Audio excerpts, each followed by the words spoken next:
Hello. तो आप सभी का स्वागत है हमारे रियल एस्टेट हिंदी पॉडकास्ट के ऊपर। तो आज हम बात करने वाले हैं कि मोस्ट ऑफली रियल एस्टेट के जो इन्वेस्टर्स हैं वो रियल एस्टेट में इन्वेस्ट क्यों करते हैं। ठीक है, तो उसका प्राइमरी गोल क्या होता है। तो फर्स्ट थिंग फर्स्ट, पहले तो आपको इस वाले एसेट से एप्रिसिएशन मिलेगा। लेट्स सपोज कि आपने कोई प्रॉपर्टी खरीदी 10 लाख रुपए की और 10 साल बाद 5 साल बाद उस एसेट की वैल्यू 10 लाख नहीं रहेगी, वो over the period of time उस एसेट की वैल्यू इंक्रीज होगी। लेट्स सपोज कि कौन से ऐसे रीजन है जिसकी वजह से वो एसेट की वैल्यू इंक्रीज होगी। तो फर्स्ट ऑफ ऑल, जिस भी लोकेशन में आपने प्रॉपर्टी खरीदी है उस प्रॉपर्टी के अंदर कोई ऐसा डेवलपमेंट हो रहा है, सिटी का प्रोजेक्ट कुछ बन रहा है, तो वहाँ से आपकी एसेट की वैल्यू इंक्रीज होगी।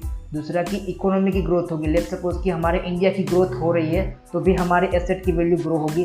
थर्ड वन रीज़न की बात करें तो अगर आपकी प्रॉपर्टी कोई प्राइम लोकेशन में है और वहाँ पे उस मार्केट की डिमांड के हिसाब से उस वाली प्रॉपर्टी की वैल्यू इंक्रीज होगी, तो एक ये रीज़न है। ठीक है, तो दूसरे रीज़न की बात करें ना, तो वहाँ से लेट्स सपोज कि अगर आपके पास कोई ऐसा रियल एस्टेट का कोई ऐसा एसेट है जैसे कि कमर्शियल एसेट हो गया, या फिर आपके पास कोई ऐसा रेसिडेंशियल का एसेट है जिसको आपको किसी और को रेंट पे देना है। लेट्स सपोज कि आपने किसी टेनेंट को वो दे दिया, तो आपको उस वाले एसेट से मंथली कैश फ्लो इनकम आएगी, जिसको आप अपने रेंटल आपकी जो खुद की घर के लिए भी इस्तेमाल कर सकते हो और आपको वहाँ से इनकम जनरेट होगी। ठीक है, तो वो पैसिव इनकम स्ट्रीम हम बोल सकते हैं। लेकिन आपको उस वाली प्रॉपर्टी को मेंटेन करने के लिए कुछ हिस्सा आपको निकालना पड़ेगा, उस प्रॉपर्टी को मेंटेन करने के लिए, कलर करने के लिए, या फिर कुछ ऐसा इंप्रूवमेंट करने के लिए, रिपेयर करने के लिए आपको वहाँ पे इन्वेस्टमेंट करना पड़ेगा।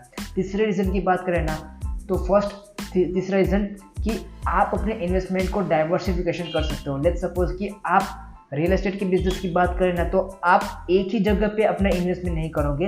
लेट्स सपोज कि आप कमर्शियल में डालोगे अपना पैसा, रेसिडेंशियल में डालोगे, ज़मीन खरीदने में डालोगे, या फिर फ्रैक्शनल ओनरशिप में आप अपने इन्वेस्टमेंट को डालोगे, जहाँ से आपका रिस्क थोड़ा कम हो जाएगा। लेट्स सपोज कि अगर आपने एक ही जगह पे अपना अमाउंट डाल दिया तो आपको वहाँ से रिस्क ज़्यादा बढ़ जाएगा।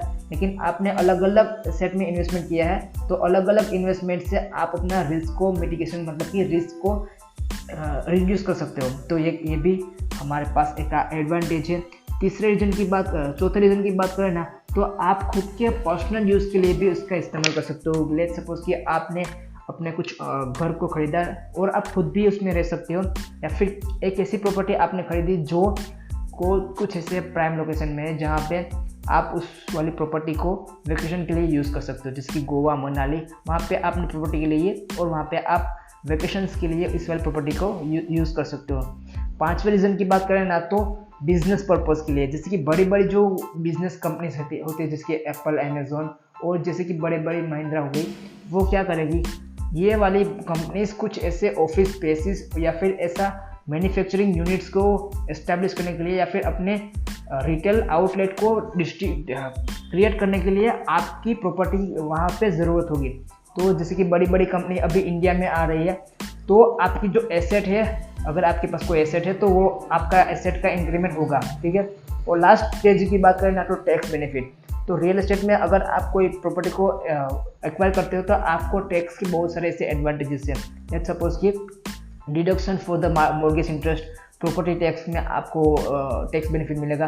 और लास्ट वन करें डेप्रिसिएशन, तो आपको इतने सारे ऐसे बेनिफिट्स है, टैक्स बेनिफिट और रेंटल इनकम मिलेगी, डाइवर्सिफाई कर सकते हो। तो इतने सारे ऐसे ऑप्शंस अवेलेबल हैं जिससे कि आप अपनी एसेट की वैल्यू इंक्रीज कर सकते हो। सो इसलिए मोस्ट ऑफली इन्वेस्टर्स इस वाले एसेट में इन्वेस्टमेंट करते हैं। So thank you so much. मिलते हैं नेक्स्ट पॉडकास्ट के ऊपर, जहाँ पे हम कुछ ऐसा नया सीखेंगे और रियल एस्टेट के बारे में इस वाले पॉडकास्ट के ऊपर जानिए, बने रहिएगा। So thank you so much, मिलते हैं।